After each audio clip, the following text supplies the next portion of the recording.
Alors, bonjour à tous. Merci d'être là avec nous aujourd'hui pour la présentation sur le programme des études médicales. Bonjour Isabelle, bonjour Martine. Je suis accompagnée de Madame Lacroix, qui est adjointe à la vice-doyenne aux études médicales de premier cycle, donc notre vice-décanat pour le programme de médecine, et de Madame Isabelle Tremblay, qui est coordonnatrice à l'admission. Alors, merci d'être avec nous. Je suis là en mon nom personnel, Margaret Henry, je suis la directrice du programme de médecine et je représente toute notre équipe qui est dirigée par Dr Grégoire, qui est notre vice-doyenne aux études médicales de premier cycle, et pour le campus de la Mauricie, Dr Giroir, qui est vice-doyenne associée donc au campus de Mauricie. Alors, vous rêvez d'une grande université, d'un parcours polyvalent et reconnu et plein d'opportunités. Eh bien, vous rêvez peut-être, sûrement, à l'Université de Montréal. Euh, Qu'est-ce que c'est l'Université de Montréal? C'est une université reconnue, la première au Québec comme pôle d'enseignement supérieur, la quatrième au Canada pour le volume de ses activités de recherche et la 88e au monde dans les classements qui sont reconnus. La faculté de médecine, c'est aussi une des seules facultés de médecine francophone à se retrouver dans le top 100 des classements mondiaux et nous sommes fiers de ce statut d'université francophone. Plusieurs de nos diplômés, vous en avez déjà entendu parler à travers les médias, par leur leadership reconnu. Dr Liu, qui est ex-président de Médecins sans frontières, Dr Bergeron, qui est issu de Médecine Montréal aussi, qui est ex-président de Médecins du Monde et qui est maintenant chercheur au CHU en psychiatrie. Dr Kwashtan, qu'on a beaucoup entendu dans les médias depuis le début de la pandémie, qui est une chercheure de chez nous, fière représentante de l'Université de Montréal et de son programme de médecine. Dr Kian, une ophtalmologue qui a fait son programme d'ophtalmologie à l'Université de Montréal, qui a implanté le premier œil bionique au Canada et qui est récipiendaire d'un prix des top 40 sous les 40 ans. Dr Daniel Borsuc, chirurgien plastique, qui a fait la première transplantation du visage au Canada, etc. Nous avons des gens qui travaillent et qui sont visibles, mais aussi beaucoup de diplômés qui sont des travailleurs plus dans l'ombre, mais sont quand même des fiers représentants de notre programme. Alors, notre campus, c'est le deuxième, en fait, notre programme est le deuxième plus grand programme de médecine en Amérique du Nord. C'est aussi la première faculté canadienne qui a décentralisé son programme entièrement en Mauricie. Donc, nous avons un campus qui va de toutes les années du programme de médecine en Mauricie et c'est environ 1400 étudiants. Donc, nous avons deux campus, un à l'Université de Montréal, vous pouvez voir l'image de notre pavillon principal, Roger Gaudry, sur le campus Montréal, et l'image du campus de la Mauricie, qui est rattaché à l'hôpital de Trois-Rivières, donc vraiment très bien implanté dans la région de la Mauricie. En 2021, 312 étudiants ont été admis dans notre programme de médecine, et voilà la répartition entre le campus de Montréal et le campus de la Mauricie. Si on entre dans le vif du sujet, dans le processus d'admission, il y a différentes catégories de candidats. Les candidats collégiens québécois qui vont rentrer en année préparatoire de médecine. Les universitaires québécois. Cette année, une nouveauté, les Québécois issus des communautés noires, qui est une catégorie qui n'est pas nécessairement à part, c'est-à-dire le processus d'admission est exactement le même. Le but est vraiment d'assurer une représentation de ces dossiers issus des communautés noires lors des entrevues. Cependant, les dossiers et les critères sont exactement les mêmes que pour les autres, c'est-à-dire que la cote R est la même. Donc, les gens vont pouvoir décider de se nommer à travers un formulaire de façon volontaire, mais le processus est le même que pour les autres. Il y a aussi d'autres catégories de candidats, canadiens francophones hors Québec, hors entente, le programme PNIQ qu'on appelle Première Nation Inuit du Québec, est un programme pan-québécois, quelques places pour les étudiants internationaux, les forces armées canadiennes, les étudiants diplômés de médecine hors Canada et États-Unis, et l'entente avec pour les candidats issus des provinces maritimes. Tout ceci est bien complexe, mais le site de l'admission est vraiment bien fourni en renseignements si jamais vous posez la question. Le contingent Accès Médecine, c'est vraiment un contingent, c'est-à-dire des places qui sont assignées pour les personnes qui désirent se déclarer comme étant à faible revenu ou issus de foyers à faible revenu. Tous ces détails-là sont bien disponibles sur le site et bien sûr, nous pourrons répondre à ces questions. Maintenant, quels sont les critères de sélection de ce processus d'admission? La première sélection pour les candidats collégiens et universitaires, c'est vraiment la cote R d'admission que l'on a avec le seuil le plus bas à 33%. Après cette première sélection, une deuxième sélection auquel on ajoute le score Casper donc le cumul de ces deux cotes, donc la cote au Casper et la cote R, va servir à la convocation, à l'entrevue, dont on va parler un petit peu plus tard, et la sélection finale par la suite. Maintenant, juste pour spécifier ceci, le choix de campus entre le campus de Montréal et le campus de la Mauricie se fait en cours de processus avant les entrevues et c'est un choix qui est définitif. Les candidats titulaires d'un PhD, c'est un processus qui est similaire. Vous voyez qu'à la deuxième sélection, le dossier de recherche compte pour 50% et les dossiers Casper, la note Casper, 50% pour la sélection à l'entrevue. Pour la sélection finale, c'est les mêmes proportions. Qu'est-ce que l'examen Casper? Donc, vous devez passer un examen Casper. La spécification, c'est sciences de la santé niveau 2. Donc, un examen qui est bien spécifique et qui avec 12 scénarios d'une durée de 90 minutes et qui a des frais, il y a des frais associés à l'examen et au transfert pour le résultat à l'université. Les dates limites sont les suivantes. Donc, pour les universitaires, c'est déjà passé, mais je crois que ceux-ci le savent déjà. Pour les collégiens, c'est le 22 février et le 17 février en anglais. Les entrevues sont des mini-entrevues multiples. Donc, à quoi ça sert ces entrevues? C'est vraiment d'évaluer la motivation, l'empathie, la conscience sociale, le leadership, le jugement, la capacité de travailler en équipe, etc. Ce type d'entrevue, c'est vraiment un circuit de plusieurs stations construites autour d'une mise en situation ou d'un sujet de discussion. Il n'y a aucun sujet de connaissance médicale dans les mini-entrevues.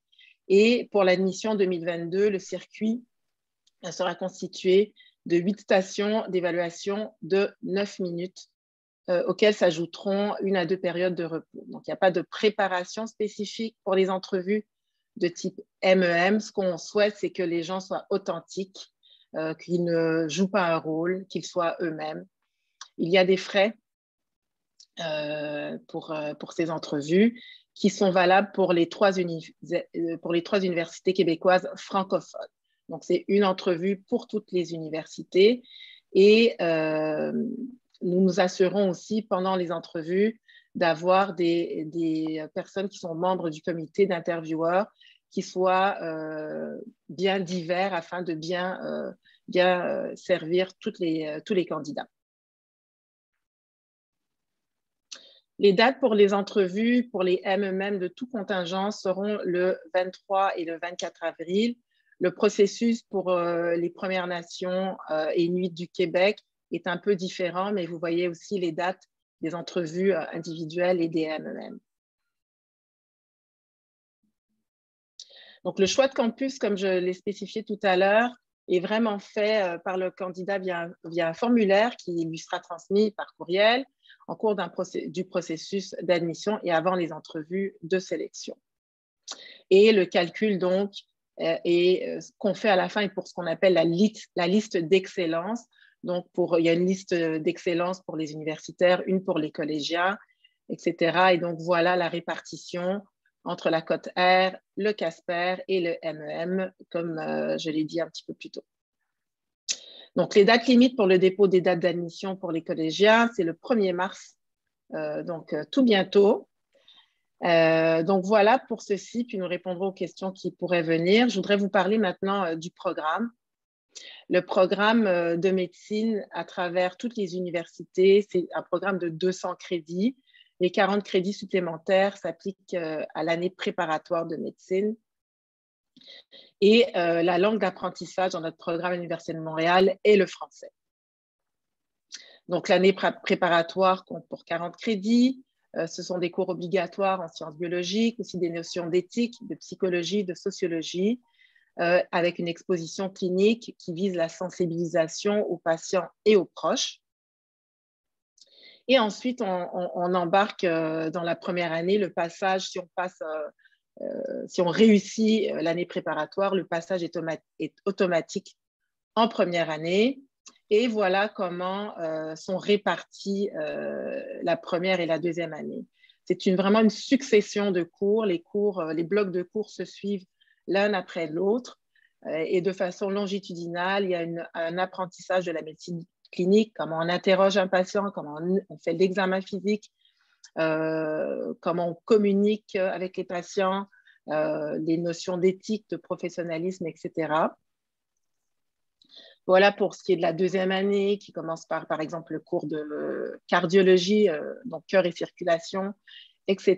Et on progresse de plus en plus vers l'apprentissage aussi du raisonnement clinique à travers tout ceci. Donc, les 2 premières années, ce sont ce qu'on appelle les années précliniques, donc surtout à l'université.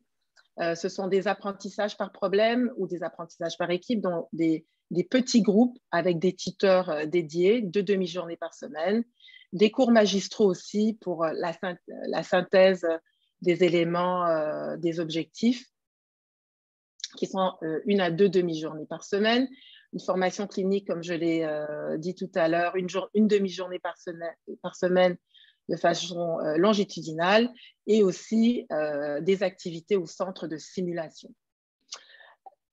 S'ajoute à ça la formation à la collaboration interprofessionnelle. Donc, on voit ici une image d'étudiants, ça c'est pré-Covid, hein, vous voyez qu'il n'y a pas de masque, d'étudiants en groupe d'APP, et le centre de simulation qui est présent tant sur le campus de Montréal que sur le campus à Mauricie, où les apprentissages des habiletés, mais aussi des attitudes et des comportements de collaboration, etc., sont appris tout le long du cursus de médecine. Il y a des opportunités de stage en première et deuxième année aussi, des stages de recherche, des stages en région aussi, pour le soutien aux régions pour le recrutement d'omnipraticiens et de spécialistes. Ça s'appelle le SAROS, des stages à l'étranger à travers l'application sociale de IFMSA, la Fédération de médecine internationale. Et ensuite, on arrive à l'externat. L'externat, qu'est-ce que c'est? Ce sont les 2 dernières années du programme de 4 ans de médecine qui sont constituées de 79 semaines donc de stages, certains stages obligatoires, certains stages à option aussi. À travers ceci, des activités de simulation et des cours d'apprentissage du raisonnement clinique. Donc, on bâtit nos capacités à devenir un médecin au fur et à mesure, tant au niveau de l'expertise qu'au niveau des autres compétences qui sont nécessaires au fait de devenir médecin. Bien sûr, l'éthique, la communication, le professionnalisme, la promotion de la santé, etc. Et une fois que ces 4 années-là sont terminées, on obtient son diplôme de médecine et on peut amorcer la résidence. Donc, après ces 4 années du programme de médecine, on n'est pas encore apte à pratiquer. On obtient son doctorat de premier cycle en médecine et après, il y a un processus de jumelage pour les programmes de spécialisation en médecine de famille ou de spécialisation dans les autres spécialités. Et ce programme de spécialisation qu'on appelle la résidence dure entre 2 et 5 à 6 ans, dépendant des programmes. Et une fois qu'on a ce diplôme-là, ben on obtient sa licence, son permis de pratique, et on peut pratiquer la médecine. Donc voilà pour le parcours de médecine en bref. Bon, le programme de médecine, c'est pas seulement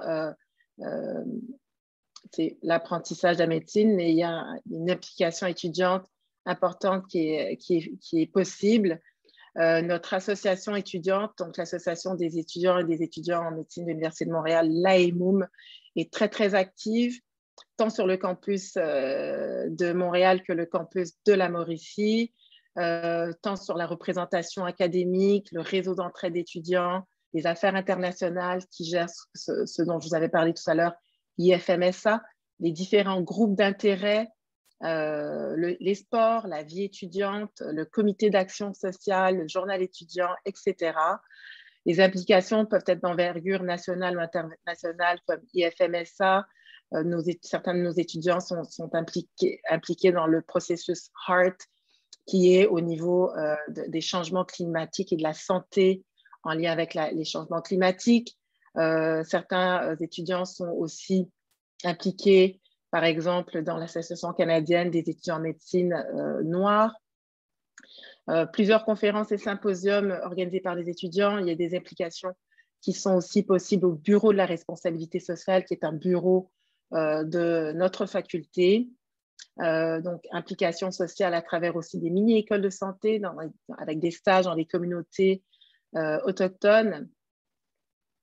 Et à travers tout ça, nous savons que les enjeux de bien-être étudiant sont des enjeux qui sont présents. Donc, on ne ferme pas l'œil là-dessus. On a un bureau d'aide aux étudiants résidents qu'on appelle le BAER, qui est extrêmement actif, avec lequel on travaille en collaboration. C'est une équipe qui est dédiée de plusieurs personnes qui agissent sur les 2 campus, qui a une approche confidentielle, donc complètement à part de la direction. Mais le but de ce bureau-là est de promouvoir le bien-être étudiant, de faire du soutien, mais aussi de la prévention à la détresse, de participer à l'aide au choix de carrière, etc. Tout ça en collaboration avec un groupe étudiant. Donc, voilà pour le portrait global de notre programme de médecine. Donc, l'Université de Montréal, c'est vraiment des professeurs dévoués, reconnus, un vaste réseau d'établissements d'enseignement avec des hôpitaux ultra spécialisés, mais aussi diversifiés, des milieux communautaires, des milieux aussi en régions éloignées, beaucoup d'opportunités de recherche pour les étudiants et à la fin de tout ça, une grande sélection pour les programmes de résidence. Donc, selon nos étudiants, c'est vraiment les mots que vous voyez là, c'est issu de ce que nos étudiants nous disent sur notre programme. Bien sûr, la médecine, c'est une profession unique. C'est la chance et l'honneur de pouvoir faire une différence dans la vie de chaque patient que l'on rencontre. C'est un projet de carrière varié, gratifiant, qui offre un épanouissement constant au fil des rencontres et des partenariats avec les patients, les collègues, les collaborateurs. Et il y a d'autres projets de carrière et de vie qui peuvent vous offrir cet épanouissement. Mais si vous souhaitez aller en médecine, bien, l'Université de Montréal, c'est peut-être la place pour vous à la recherche d'une profession qui est passionnante et qui est riche en défis. Donc voilà, j'arrête de partager mon écran. On va être prêt à prendre les questions. Bientôt. J'ai omis de dire en introduction que je suis moi-même médecin. Je suis chirurgien en chirurgie générale à l'hôpital Maisonneuve-Rosemont. Donc, les membres de la direction sont aussi des médecins. Donc, nous ouvrons la période de réponse, de questions-réponses que nous pouvons voir dans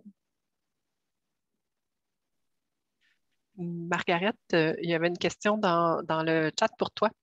Quelles sont les plus grandes forces du curriculum, les qualités observées chez les étudiants gradués UDM? Je crois que c'est une excellente question et c'est toujours une question qu'on se pose. Qu'est-ce qu'on veut que soient nos étudiants à la sortie du cursus de l'Université de Montréal? Je crois qu'à part, nos étudiants sont bien outillés pour être des experts en médecine, mais ce sur quoi on veut vraiment appuyer, c'est la responsabilité sociale, l'engagement en tant que citoyen et en tant que médecin à la sortie de ça. Notre programme, vraiment, on met l'emphase là-dessus sur comment être un médecin apte à être engagé dans la société, engagé dans la communauté, en plus d'être engagé dans sa pratique et bien sûr avec d'être à la fine pointe du savoir, mais aussi d'être ouvert sur les autres. Nous avons aussi, je ne l'ai pas mentionné, un bureau du partenariat patient avec lequel on collabore. On a des patients experts avec lesquels nous collaborons dans le développement des outils et des objectifs du programme.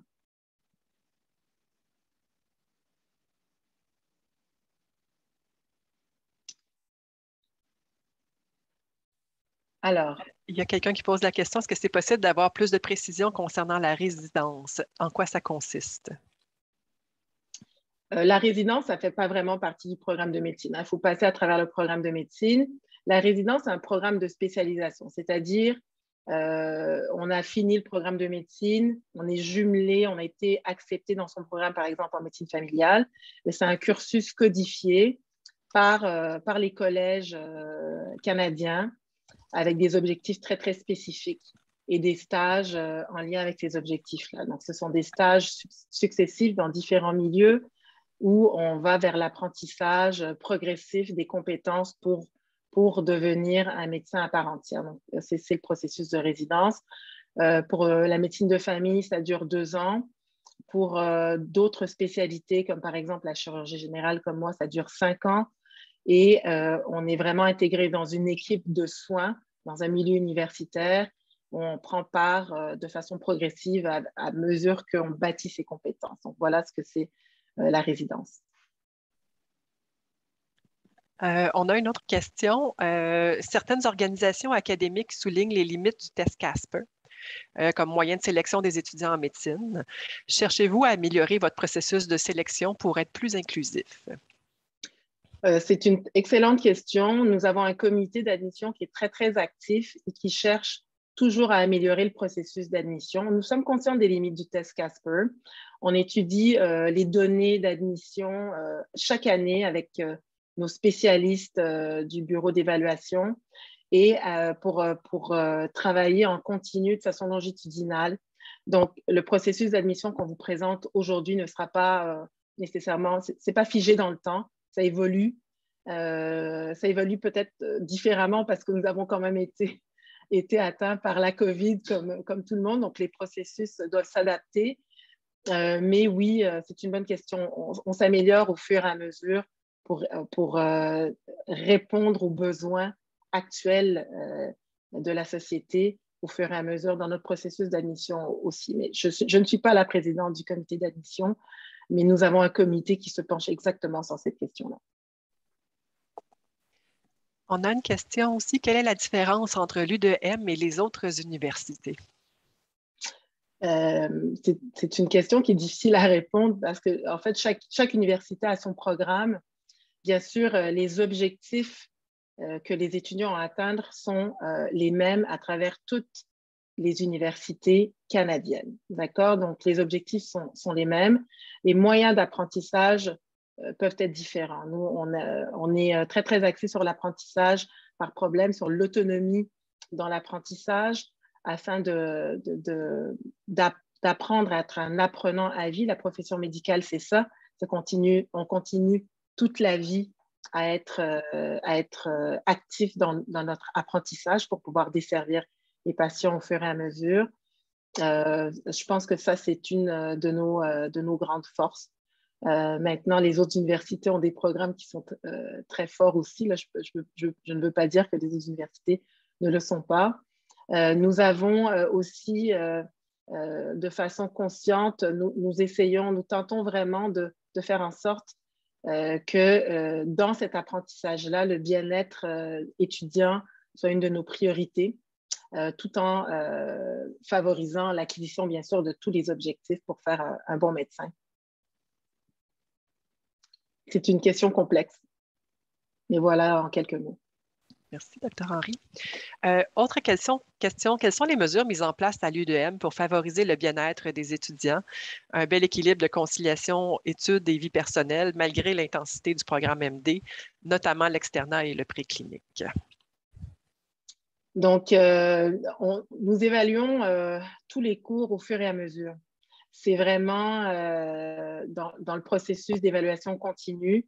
Et les étudiants évaluent les cours de façon continue aussi. Nous avons fait cette année des changements liés au programme pour essayer d'élaguer certains objectifs, c'est-à-dire s'assurer que les objectifs demeurent pertinents. Il faut dire que les objectifs sont vraiment... il faut que les objectifs soient atteints, mais nous essayons de les rendre le plus pertinents possible pour la pratique actuelle. Il y a un foisonnement de la littérature, un foisonnement des connaissances, donc l'approche doit être différente. Maintenant, ce qu'on veut vraiment aussi, c'est donc répondre aux besoins étudiants tels qu'ils le sont. On a une communication constante avec les associations étudiantes et les représentants étudiants pour prendre le pouls de nos cohortes au fur et à mesure que le temps passe et pouvoir s'ajuster. Il y a des ajustements qu'on peut faire à court terme, des ajustements qui sont plus à long terme. Pour ce qui est de l'externat, bien sûr, on va avec le milieu de stage. Il y a des politiques qui sont en place pour limiter le nombre d'heures. Il y a des politiques qui sont en place aussi pour faire en sorte que les milieux d'apprentissage soient sains. Il y a une très grande ouverture à la communication personnelle avec les étudiants. Les étudiants peuvent nous écrire et nous rencontrer de façon fréquente, de façon personnelle aussi et confidentielle. Donc, c'est à travers la collaboration avec les étudiants, la collaboration avec les associations étudiantes et puis l'ajustement à la réalité d'aujourd'hui qui n'est pas celle d'il y a 20 ans, c'est sûr et certain. Donc, c'est un travail collaboratif, mais de longue haleine et qui est longitudinal. Merci. Quelqu'un se demande, est-ce qu'il y a des ressources pour améliorer le résultat à l'examen Casper? Non, il n'y a pas. Alors, l'examen Casper, ce qu'on veut, c'est vraiment savoir qui vous êtes. Hein. La meilleure façon d'améliorer son examen Casper, c'est dans. Comme vous voyez, on ne regarde pas le CV à l'Université de Montréal. Il n'y a pas d'application de CV. Cependant, tout ce que vous avez fait dans votre parcours de vie jusqu'à présent, qui vous a permis d'acquérir des qualités de relations interpersonnelles, d'empathie, de leadership, d'écoute, etc., va vous aider à mieux performer au Casper. Donc, nous, ce qu'on dit, c'est vraiment qu'on favorise les étudiants qui sont capables de bien performer en ayant une approche qui soit congruente avec ce qu'ils sont et ce qu'ils ont appris dans la vie. Pas seulement l'expertise livresque, mais aussi l'expérience qui est acquise dans toutes les activités de la vie. Donc, c'est ce que je répondrai à cette question-là. On ne recommande pas des formations en particulier.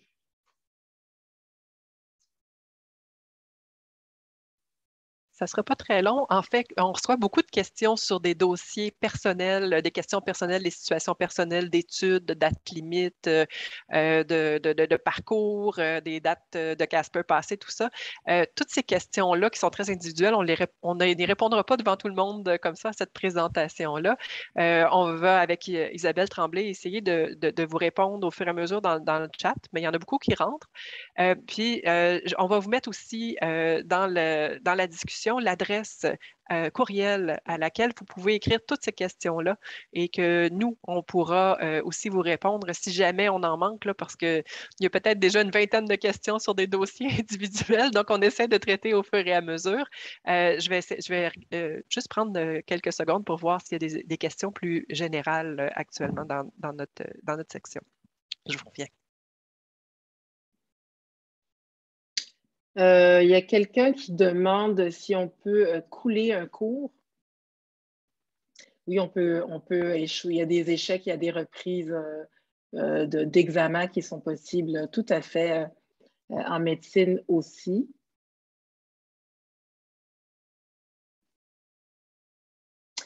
L'incitatif aux étudiants régionaux, peut-être préciser votre question.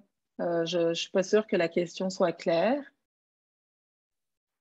C'est ce genre de question que ça peut prendre de la réflexion ou de la recherche selon le profil de la personne. C'est peut-être préférable de nous envoyer un courriel à ce moment-là pour qu'on puisse vous donner l'information la plus détaillée en fonction de cette situation-là. Oui, je te laisse continuer. Je vous laisse continuer, Dr. Henry. Alors, je continue dans les questions que je vois. Les bacs, bon, ça, ce sont des questions plutôt particulières. Échouer un cours, ça y est, c'est répondu.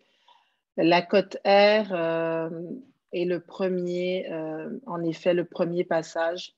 Donc, c'est 33, la cote R seuil qui a été déterminée. Il y a quelqu'un qui pose une question pour médecine dentaire, mais c'est un programme tout à fait différent que médecine. Donc, il faut aller s'informer avec médecine dentaire. Les limites d'heures par semaine à l'externat, à l'Université de Montréal, notre politique dit qu'une semaine de stage régulier, en excluant les gardes, ne doit pas dépasser 55 heures. Maintenant, si jamais il y a une fin de semaine de garde qui s'ajoute à ça, ça peut augmenter la semaine de la garde.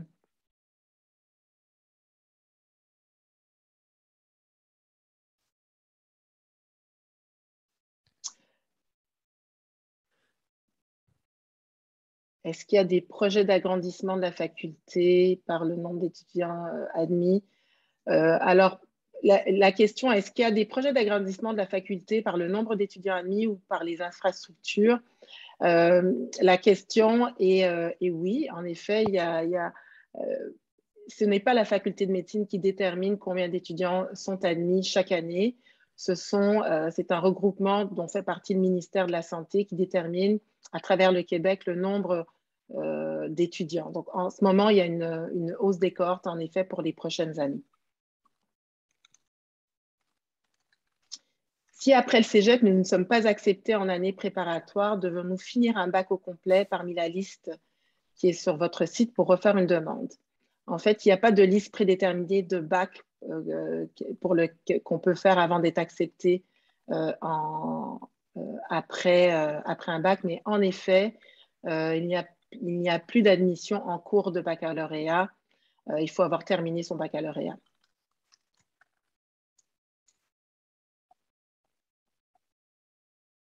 Est-il possible de faire une césure pendant le programme pour poursuivre un projet de recherche, une maîtrise ou un doctorat?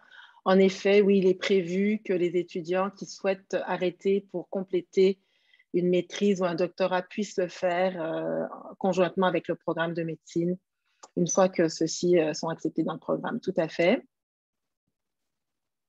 Concernant les stages d'externat, sont-ils sélectionnables selon nos attraits pour orienter notre choix de résidence? Donc, il y a des stages qui sont tout à fait obligatoires, mais il y a 20 semaines de stages à option qui sont prévus. Actuellement, c'est 20 semaines de stages à option qui sont prévues pour aider au choix de carrière, au choix de résidence. Mais c'est sûr qu'il y a, tout ceci est limité. Hein, on ne peut pas faire un mini-programme de spécialité, par exemple, pour dire un exemple en ophtalmologie, dès l'externat. Le but, c'est d'acquérir une formation solide généraliste avant de se spécialiser.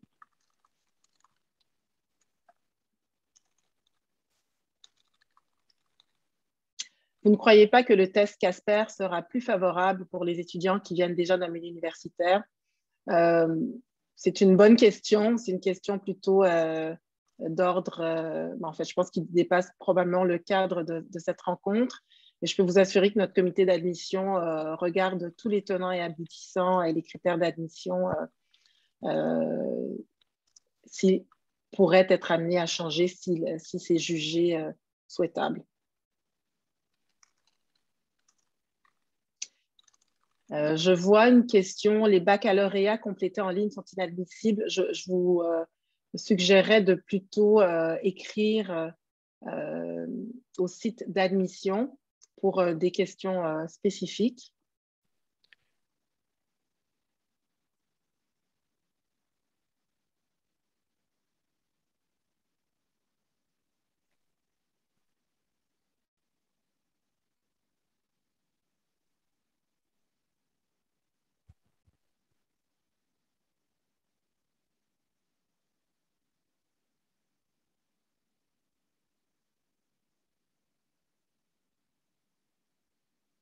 Est-ce que le choix de campus a un impact sur les chances de sélection?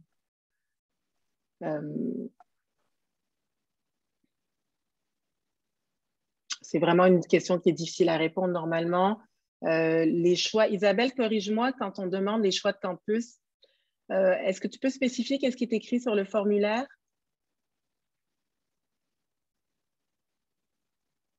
Le choix de campus. Excuse-moi, qu'est-ce que tu veux que je te dise par rapport au formulaire de choix de campus? Le formulaire qui est écrit quand on demande le choix de campus aux étudiants, je veux être sûre de dire la bonne chose, on leur demande campus Montréal, campus Mauricie ou indifférent. C'est bien ça?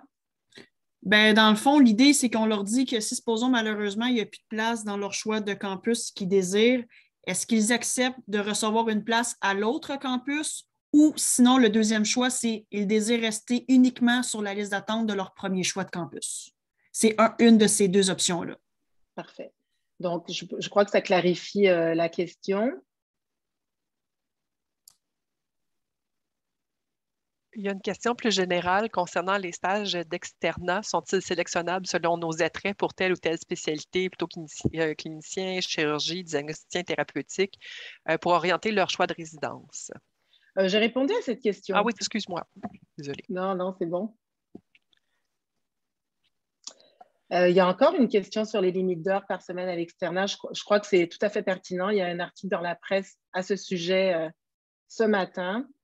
Je crois avoir dit tout à l'heure que notre limite est de 55 heures par semaine sans les gardes.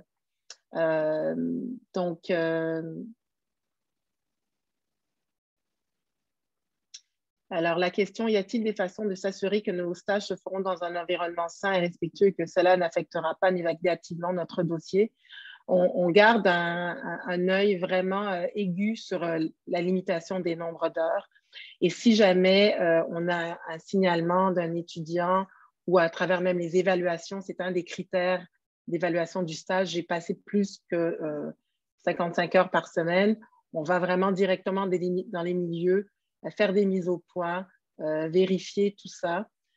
Nous avons aussi, avec les professeurs dans nos milieux, les cliniciens qui sont des professeurs pour les étudiants aussi, des relations très, très étroites où on réaffirme toujours les volontés du programme quant au nombre d'heures de cours. Et même si un étudiant se propose de rester, on décourage fortement d'encourager cette espèce de compétition en étant plus présent, etc. Donc, on ne valorise pas la fatigue extrême, nous ne valorisons pas non plus le dépassement d'heures dans les résultats pour les dossiers.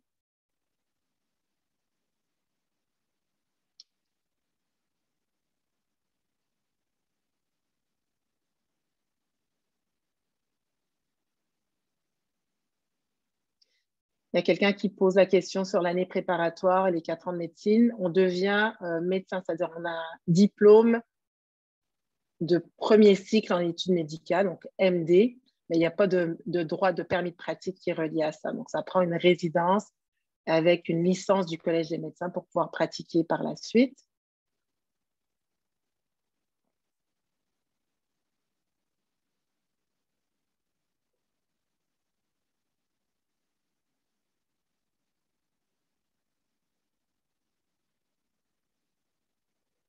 Ouh, là, ça rentre, il y a plus de questions. Ça avance. Alors, j'essaie de suivre. Une question sur les bourses. Margaret, est-ce qu'il y a des bourses d'excellence pour les étudiants admis en année de médecine en année de médecine préparatoire?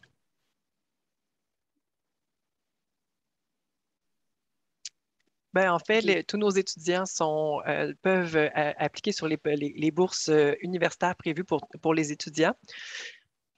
Et il y a une catégorie de candidats accès médecine qui, eux, la faculté a un programme de bourse spécifique pour eux.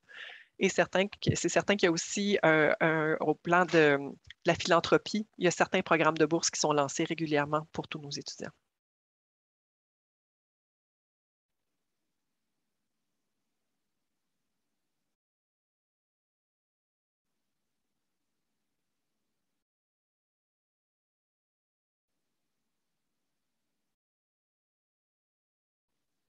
Je ne suis pas sûre.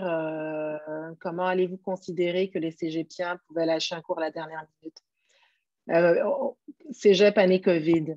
Bon, on est bien conscient que la COVID a chamboulé bien des choses, mais ça a chamboulé bien des choses pour l'ensemble de la communauté étudiante cégepienne.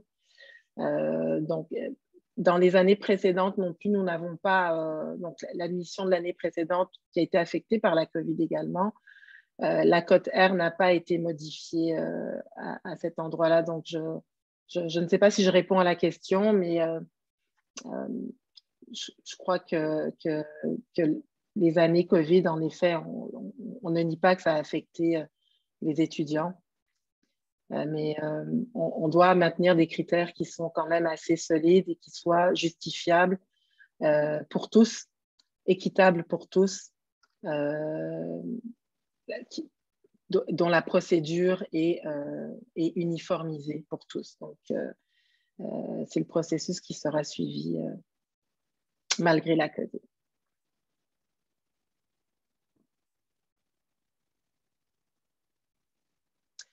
Il y a une question, je n'arrive pas à comprendre cette question-là. On a 5 minutes pour répondre à 3 questions. Si on n'arrive pas à répondre aux 3 questions à quelques reprises, est-ce que cela va nuire au résultat du test? Ça, c'est pour le test Casper, j'imagine. Le test Casper n'est pas administré par la faculté de médecine. Hein. C'est vraiment Casper qui administre ce test-là. Je ne peux pas répondre à cette question-là, désolée. Pour les questions sur le Casper, on va vous mettre dans le chat le site d'Altus, qui est la compagnie qui s'occupe des tests Casper, et ils ont une foire aux questions assez bien développée de ce côté-là.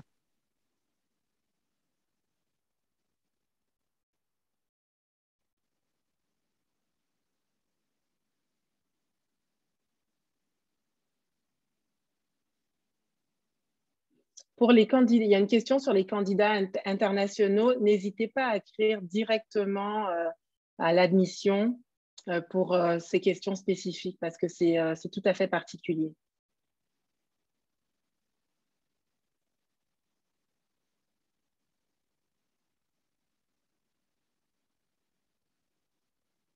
Il y a une question pour le nombre de places disponibles pour la catégorie des communautés noires.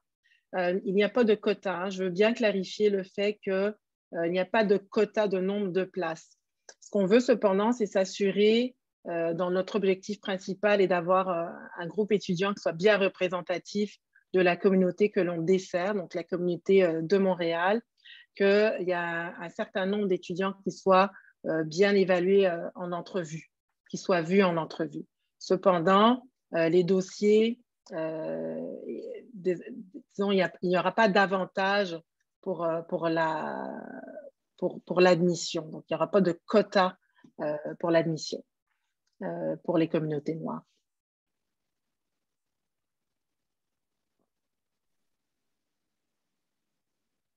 Il y a une question pour la durée d'études, Isabelle, pour la durée d'études collégiales. Est-ce que les étudiants qui ont fait 3 ans d'études au collège en sciences, ça vient de disparaître, de la nature sont désavantagés par rapport à ceux qui l'ont fait en 2 ans? Honnêtement, ils ne sont pas désavantagés parce qu'au final, on regarde la cote qu'il faut qu'il y ait 33 et plus. Cependant, ceux qui le font en 3 ans, il faut juste s'assurer que dans l'ensemble de leur session, qu'ils l'aient fait à temps plein.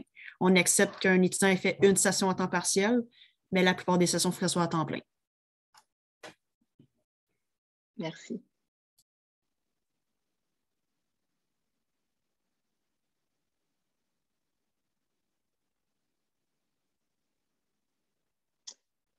Les cours de l'année préparatoire sont des cours de sciences fondamentales, mais vraiment en lien avec la médecine.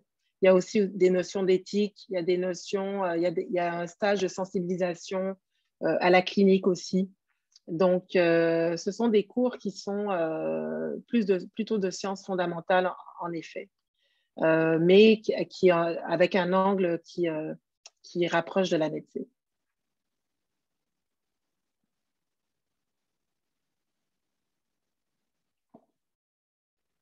Bon, je crois que nous avons répondu à l'ensemble des questions. N'hésitez vraiment pas à écrire à admission à l'adresse qu'on a copiée dans le chat pour que vous puissiez adresser vos questions. Ça nous fera plaisir d'y répondre. Merci d'être venu à notre séance d'admission.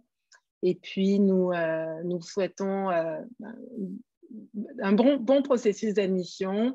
Nous vous souhaitons le meilleur pour la suite des choses. Bonne journée à tous. Merci. Merci, bonne journée.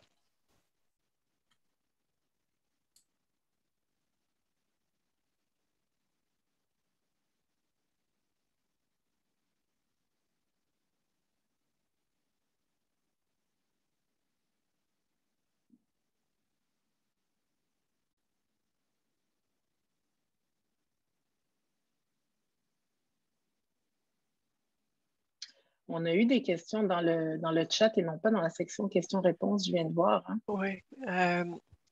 Docteur Henry, je ne sais pas si Juliette Monnier, qui est encore en ligne, parce qu'elle a posté une question à la dernière minute. Quelles sont les expositions cliniques ou précliniques et années préparatoires? A-t-on des journées d'observation avec un médecin, des journées en hôpitaux? Ah bon, est-ce qu'elle est encore là, Juliette Monnier?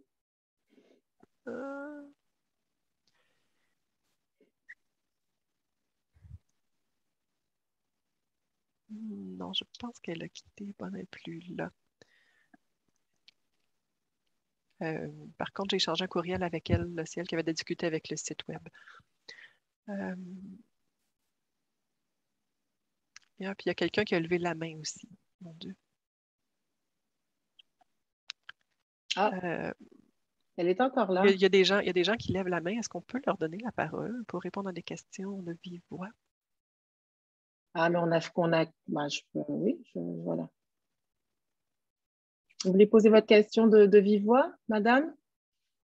Madame Puémeux.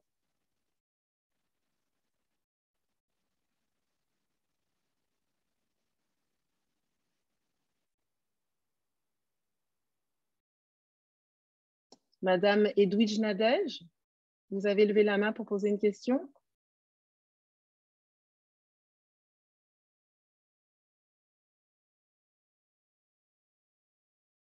Bon. Allô? Oui. Oui, merci bien, madame, de m'avoir donné la parole. Merci. Je vous ai écouté avec beaucoup d'attention et j'aimerais savoir pour les étudiants diplômés de médecine hors Canada et États-Unis, comme il y a la voie d'examen d'aptitude du conseil médical et l'ECOS pour l'admission, j'aimerais savoir, hormis cette voie, est-ce qu'il y a une autre voie qu'on peut emprunter pour entrer directement à l'externat? Ou bien il faut absolument avoir ces examens avant même de pouvoir demander une inscription à l'externat? Parce que Madame Tremblay, vous souhaitez répondre? Pardon? Écoutez, pour l'Université de Montréal, tous nos médecins diplômés hors Canada, États-Unis, il faut vraiment qu'ils passent par ces examens-là. Vous ne pouvez pas être considéré non plus dans une autre catégorie, là, comme exemple juste universitaire. Là. Fait qu'il faut vraiment, comme vous dites, que vous passez par ces deux examens-là. OK. Donc, à partir de ces deux examens, on peut demander une inscription. Oui. Bien, écoutez, si vous voulez, là, je vais vous envoyer l'adresse admission MD. J'ai vraiment un courriel très détaillé par rapport à notre processus là, pour les médecins diplômés hors Canada, États-Unis. Fait que vous allez tout avoir les étapes, comment faire pour faire une demande d'admission, exemple, là, pour l'admission 2023, par exemple. Là. Oui. Oui. Fait que je pourrais tout vous envoyer ça sur le chat. Là. OK. Merci bien, madame. Je suis vraiment... Merci. Merci. Au revoir. Au revoir. Ah ben là, on a quelqu'un d'autre qui souhaite poser une question. On avait clos, là, par exemple, la session. Sori Benetta Diallo. Si c'est une question d'ordre spécifique à votre dossier, je vous encouragerais à l'adresser par courriel plutôt. Hein, ça serait plus profitable. OK, Est-ce que c'est le d'accord. cas? Oui, c'est le cas. D'accord. Alors, je vous encouragerais merci pour la présentation, c'était clair et net. Merci beaucoup. Au revoir. Ouais.